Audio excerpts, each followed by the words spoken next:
Belgium का छोटा सा शहर बार्ला हर्टोग अपनी अनोखी स्थिति के कारण दुनिया भर में एक आश्चर्य है। बेल्जियम और नीदरलैंड के बीच की सीमा इस शहर से होकर गुजरती है। बेल्जियम के एक्सक्लेव पूरी तरह से नीदरलैंड के भीतर हैं। बेल्जियम की सीमा के करीब एक एक्सक्लेव एक देश का क्षेत्र है जो पूरी तरह से दूसरे देश की भूमि से घिरा हुआ है। ये यहीं खत्म नहीं होता है। बेल्जियम के एक्सक्लेव के भीतर डच एनक्लेव भी है।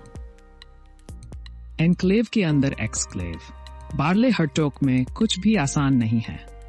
ये जटिल विभाजन ईटवर्थ 43 की नीदरलैंड और बेल्जियम संधि से उत्पन्न हुआ, जिसने मध्ययुगीन समझौतों की पुष्टि की, जो भूमि को छोटे हिस्सों में बांटते थे, जिससे गड़बड़ियां हुईं। यहाँ तक कि कुछ घर भी दोनों देशों में बंटे हुए हैं। एक समय ऐसा था जब डच कानून के तहत रेस्तरां जल्दी बंद होते थे, तो ग्राहक बेल्जियम के पास के प्रतिष्ठान में अपनी शाम जारी रखते थे। जुंगहोल्ज टायरोल में एक नगर पालिका है।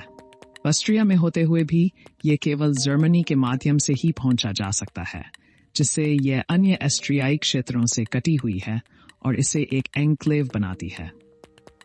जुंगहोल्ज जर्मन सीमा शुल्क क्षेत्र का हिस्सा था, जब तक कि ऑस्ट्रिया 1995 में यूरोपीय संघ में नहीं शामिल हुआ। इसने 2002 तक शिलिंग की बजाय जर्मन मार्क का इस्तेमाल किया जब यूरो लाया गया। जुंगहोल्ज की सीमा ऑस्ट्रिया से एक बिंदु पर मिलती है, लेकिन इसका मतलब ये नहीं कि आप जर्मनी में प्रवेश किए बिना वहां से गुजर सकते हैं। ये सब उस समय शुरू हुआ जब तिरोल के एक व्यक्ति ने 1342 में बवेरियन से जमीन खरीदी थी। उसने इस जमीन को अपने क्षेत्र में मिला लिया और संतुष्ट हो गया। फिर 1844 में बवेरियन ऑस्ट्रियाई सीमा संधि में जुंगहोल्ज क्षेत्र को आधिकारिक तौर पर ऑस्ट्रिया का हिस्सा माना गया और इसे दर्ज किया गया। सीमाओं के अनोखे मार्ग के बावजूद इसे तब से अब तक इसी तरह से मान्यता मिली हुई है। उपलब्ध आंकड़ों के अनुसार वर्ष 2022 की शुरुआत से जुंगहोल्ज कुल 302 निवासियों का घर था। इगाजू में कुल 275 झरने हैं जो एक उल्टे जे आकार का निर्माण करते हैं। ये ब्राजील और अर्जेंटीना की सीमा पर स्थित है। दाया नदी तट ब्राजील में है, जो इगाजू बेसिन के 95% से अधिक हिस्से को पकड़ता है, लेकिन झरनों का केवल 5वां हिस्सा है। बाकी 80% अर्जेंटीना में है। ये कोई आश्चर्य की बात नहीं है कि इगाजू दक्षिण अमेरिका में एक शीर्ष पर्यटन स्थल के रूप में शुमार है। हर साल लगभग 1.5 से 2 मिलियन लोग इस अद्भुत स्थल पर आते हैं। इस क्षेत्र में एक अंतर्राष्ट्रीय हवाई अड्डा है, कई होटल हैं, कैंप साइट हैं, सड़कें और पैदल यात्रा के रास्ते भी हैं। स्थानीय अर्थव्यवस्था पूरी तरह से पर्यटन से जुड़ी हुई है। इन सब के बावजूद यह देशों की सीमा है।